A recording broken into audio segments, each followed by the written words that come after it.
عزیزان گرامی، یہ میلاد کا موقع ہے، میں آپ کو پیغام دینا چاہتا ہوں، دیکھیے یہ گستاخیوں سے ڈریے نہیں، اللہ سے توبہ کیجئے۔ یہ حضور اکرم صلی اللہ علیہ وسلم کی گستاخیاں میری اپنی کمیوں کی وجہ سے ہو رہی ہے، اور میں آپ کو عرض کر دوں کہ یہ جو گستاخیاں جبھی بھی کی گئی ہے، اسلام کا اس میں فائدہ ہوا ہے، نقصان نہیں ہوا۔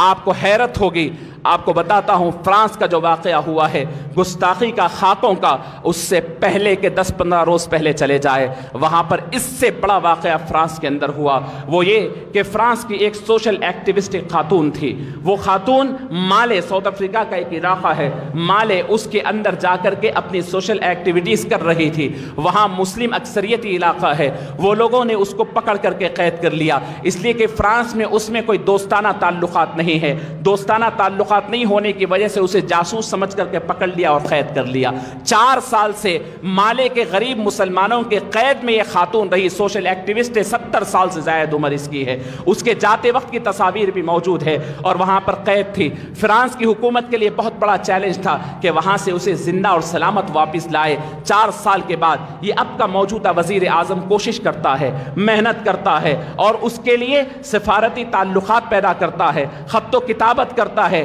کمپرومائز پہ بات آتی ہے، لہٰذا اسے رہائی کرنے کی بات طے ہو جاتی ہے۔ تو بہت بڑی کامیابی سمجھ کر کے، پہلے سے اسلام کا دشمن تھا، اسلامو فوبیا دنیا کے اندر پھیلانے میں وہ بڑا کردار، کیپٹن رول ادا کرتا ہے، وہ یہی چاہتا تھا، اور وہ خاتون کو بلا کر کے فرانس کے اندر مزید مسلمانوں کے خلاف اسلامو فوبیا پھیلائے اور اسلام کے خلاف پروپیگنڈا کرے، یہ چاہتا تھا، کیونکہ 4 سال مسلمانوں میں رہ کے آئی، آنے کے بعد وہ کھل کر کے کہے گی۔ وہ خاتون آتی ہے، اپنا خاص پلین بھیج کر کے بلاتا ہے، اپنا خاص طیارہ، پرائیویٹ اپنا اہم طیارہ بھیج کر کے بلاتا ہے، اور پھر جب وہ خاتون آتی ہے تو خود بذات خود ایئرپورٹ جا کر کے اسے ریسیو کرتا ہے۔ کون؟ یہی میکرون، فرانس کا۔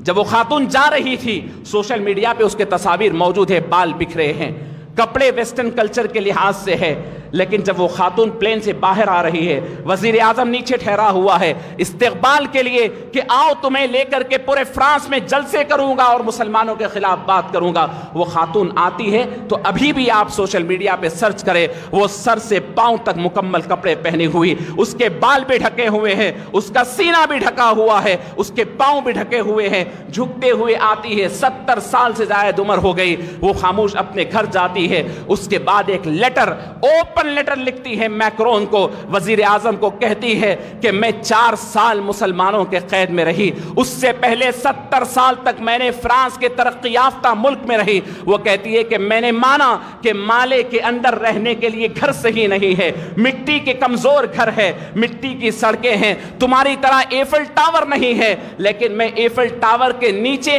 وہ خلوص و محبت نہیں دیکھی جو مسلمانوں کے مالے کے اندر ان کی ٹوٹی پھوٹے گھروں اور ان کی خاموش اور سادی سیدھی سڑکوں میں جو خلوص و محبت میں نے دیکھا۔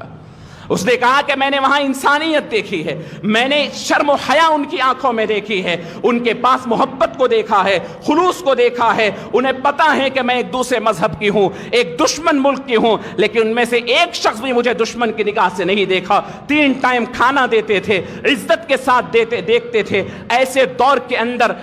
وحشی اور حیوانیت کے دور میں، کسی ایک مرد نے میرے اوپر بری نگاہ سے نہیں دیکھا اور مجھے ماں کی عزت دی، ماں کا مقام دیا۔ میں 70 سالہ اپنا دین، اپنا مذہب، اپنا ملک وہاں 4 سال کی غربت میں تم کو بھول گئی، اور میں اعلان کرتی ہوں کہ میں وہ محمد جس نے یہ مسلمانوں کی ایک فوج کو تیار کیا، میں اس محمد کے ہاتھ پر ایمان لاتی ہوں۔ اشہد ان لا الہ الا اللہ و اشہد ان محمد الرسول اللہ۔ یہ کوئی میں صدیوں پرانا واقعہ نہیں، اسی مہینے کا واقعہ سنا رہا ہوں۔ 1 مہینہ پہلے فرانس کے تمام حکومتی عہدیدار ہل گئے، وزیر اعظم کا دماغ جواب دینے لگا کہ میں جس خاتون کو اسلام کے خلاف بولنے کے لیے آزاد کرایا تھا، یہ کیا ہو گیا؟ وہ کہتی ہے، کیا کہتی ہے؟ میں وہاں پر 4 سال کے اندر وہاں ان کے پاس رہتے ہوئے بھی اسلام کا اعلان کر سکتی تھی، میں نے اعلان نہیں کی، اس لیے نہیں کی کہ تم یہ کہو گے کہ ان کے دباؤ میں آ کر ان کے زبردستی سے میں نے اعلان کیا نہیں نہیں، دیکھو تم نے عزت سے بلایا ہے، وہاں کی روڈوں سے یہاں کی روڈیں بہتر ہے، وہاں کی سواریوں سے یہاں کی مرسڈیز تمہارے پاس ہے، یہاں ایفل ٹاور ہے، یہاں کی فیسلٹیز ہے، وہاں تپتی ہوئی گرمی ہے، بہتا ہوا پانی اور کیچڑ ہے، لیکن وہاں میں نے انسانیت دیکھی ہے، اور اعلان کرتی ہوں کہ اب یہاں پورے خاندان کو لے کر کے فرانس جیسے ترقی یافتہ ملک کو چھوڑ کر میں مالے جاؤں گی، وہاں رہوں گی، وہاں کے لوگوں کی خدمت کروں گی۔ عزیزان گرامی، میں آپ کو بتاؤں، یہ بات جتنی ان کے لیے خوشی کی ہے اتنی ہی میرے لیے فکر مندی کی ہے کہ ایسے ہی دوسرے لوگ اسلام قبول کرتے جائیں گے تو میرا اور آپ کا جو آبائی مسلمان ہے ہمارا معیار کہاں ہوگا، اور ہم ان کے لحاظ سے کہاں ٹھہرے ہوں گے۔